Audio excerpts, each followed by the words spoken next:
You feel me? I swear. ChunkyBeatz, this shit legendary.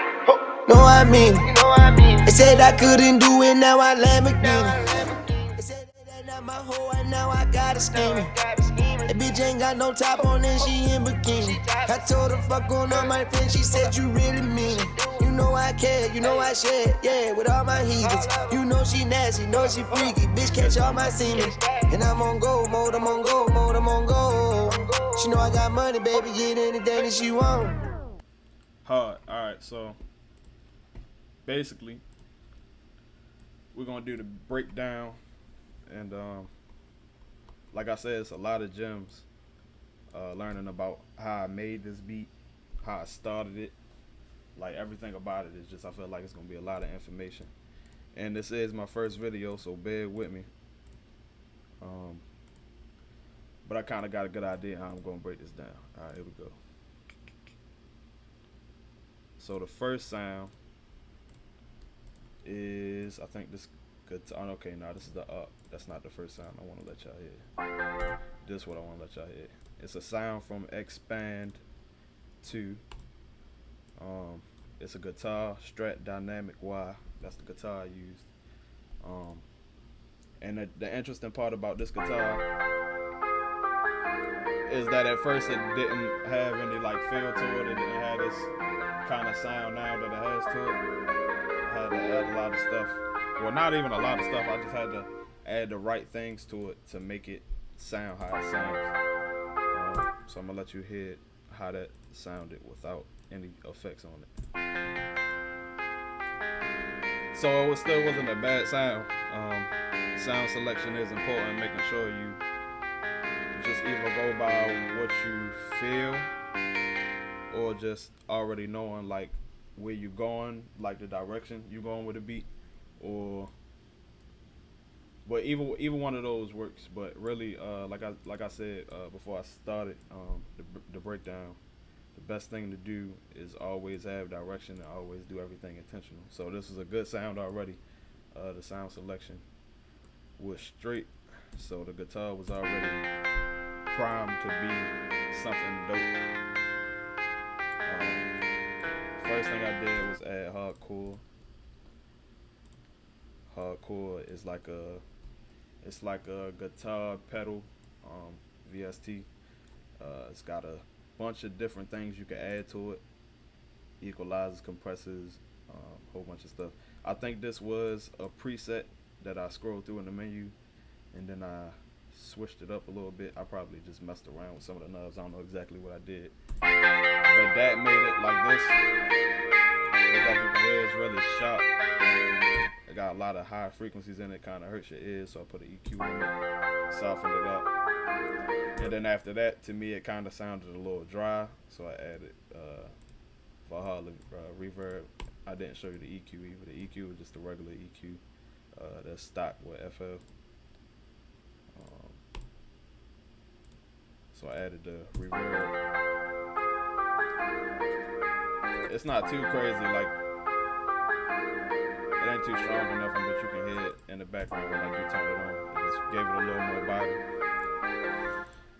Then this is a tool I always use.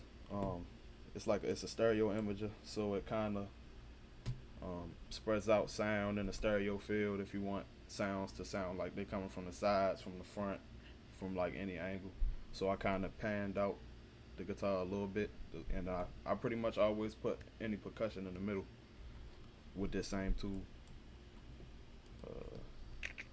So that's the first sound, which is a guitar. The second sound is a pad, which is like a vocal pad. That was also Expand 2. With this sound, I didn't really do any effects. I just EQ'd it and used the stereo imager the same way as I did on like everything for the most part. So those two together was the intro.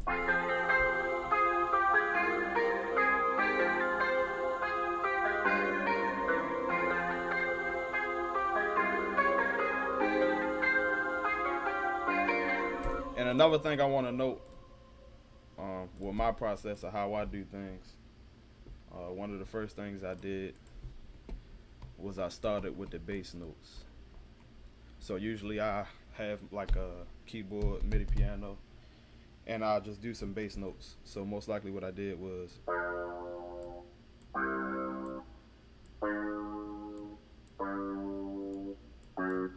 you get what I'm saying? So basically I did that on a MIDI piano, and then I went counter melody with the same MIDI piano. That's usually how I do things. I don't really click in a lot. I do click in sometimes, like I'll create a rough idea, and then if I feel like parts should go in certain spots, then I'll click in. So the next part I did was, and then it was like that, you know what I mean? So that's basically how I build my melodies, just to give some context to that. The next sound is, it's a sound from electronics.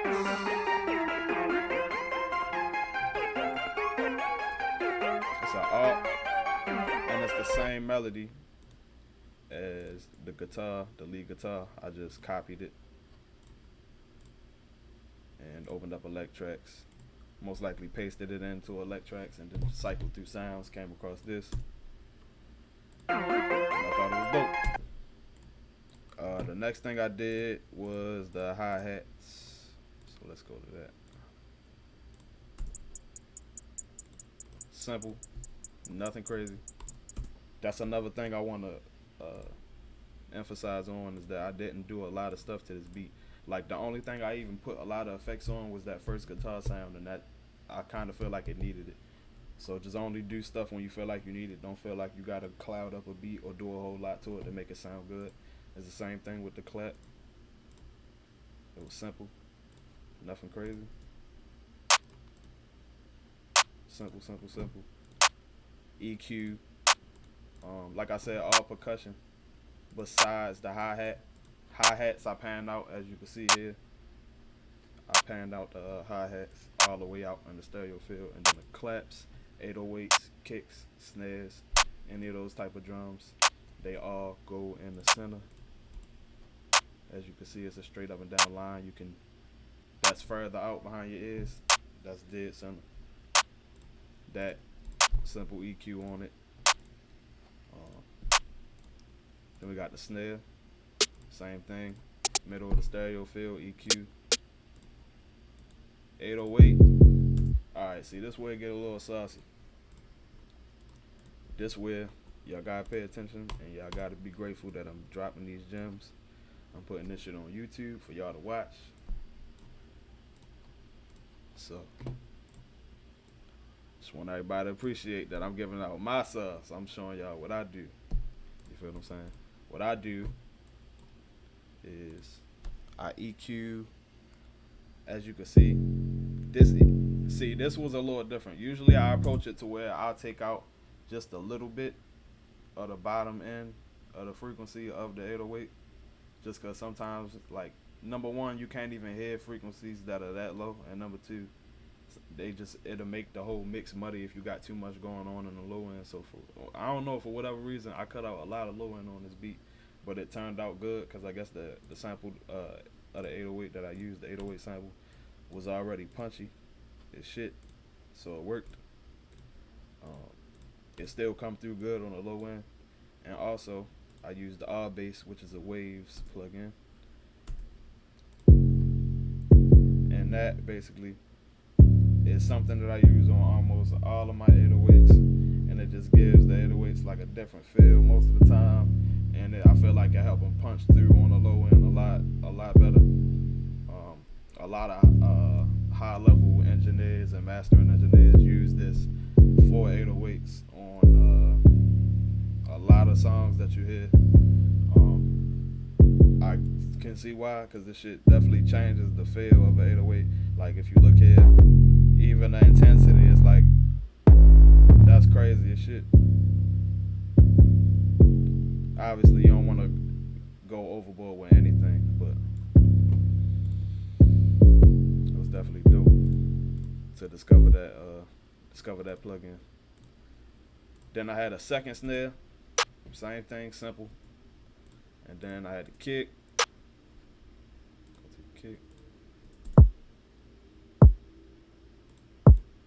middle of the stereo field. EQ boosted a little bit of like the high end of it. That's it. Ain't too much done to anything. Like I know a lot of people use compressors on kicks. They use sausage fatten on 808s. Do a lot of distortion and saturation and stuff like that. I don't really do any of that. I do all like the basic stuff, and that's pretty much it.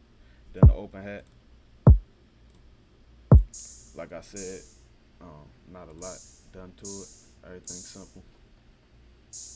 And the open hat is panned out. Like I said, hi-hats and open hats, I always pan those out all the way in the stereo field. And basically, as you can see, it was just very simple. Like I didn't do a lot to it. Simplicity goes a long way when you creating music, because you always want to have space for the artist to breathe. You always want to have space for the artist to breathe and be able to find pockets in the beat. You know what I mean? Like that's the best way to go about it. Don't have it to every sound is playing at the same time. Space everything out. Add little drops and switch ups. You don't gotta really do too much. As you can see here, like how I got this sliced out. This is just basic little drops that you're gonna hear as I play the beat. It's not doing a lot. Simplicity kinda, I feel like, made this beat come together, because every sound has its own space that it could live in, and nothing is playing at the same time. It all kind of, every sound lives in its own space, and that's how you always want to go about it. We're gonna play the beat, man.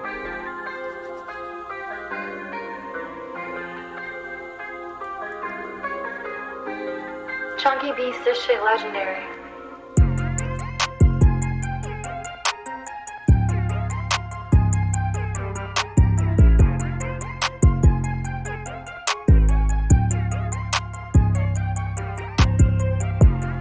So all of this part right here would be your hook, basically. 8-bar hook. This would be a 12-bar verse.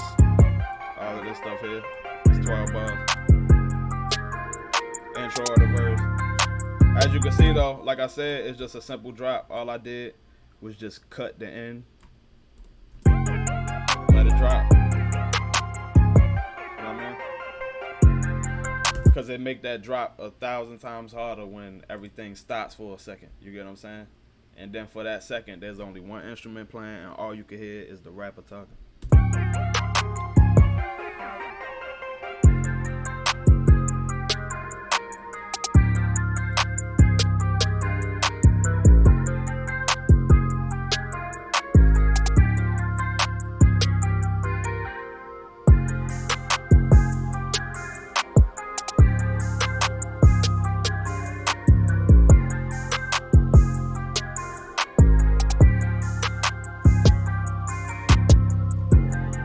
See, at the end here, I take out the clap, I take out the snare, so you know that the hook is coming up.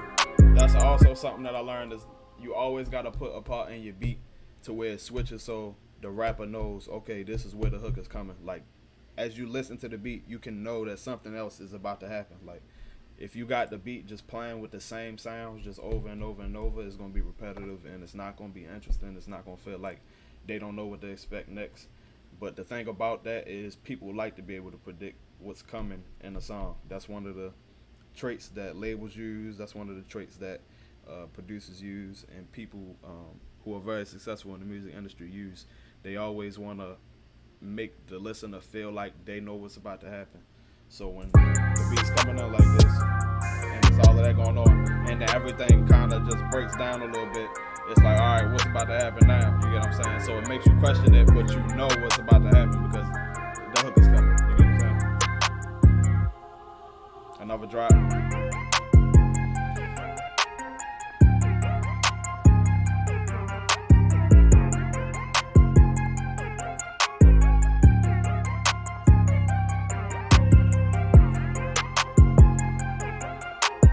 hook right here.